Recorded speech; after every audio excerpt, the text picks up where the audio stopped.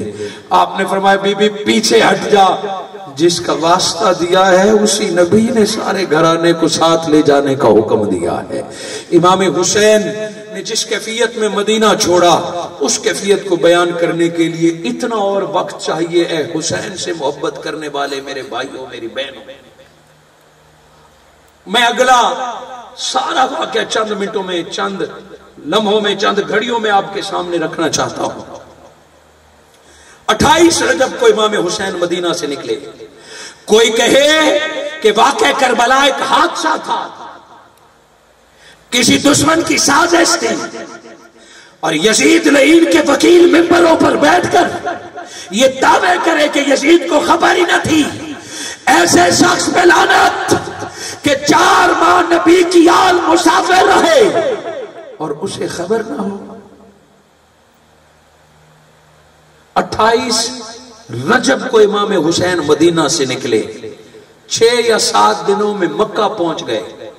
28 رجب، 28 شعبان، 28 رمضان، 28 شوال، 28 ذیقعدہ۔ دوستو میرے بھائیوں کہ امام حسین سے یزید نے بیعت مانگی ہے، حسین نے انکار کیا ہے، یزیدی ننگی تلوار لے کے نکلے ہوئے ہیں، اور آج بھی بدبخت قاتلوں کا حامی ملا کہے کہ یزید کو پتا نہیں تھا کہ حسین شہید ہونے والا ہے۔ 5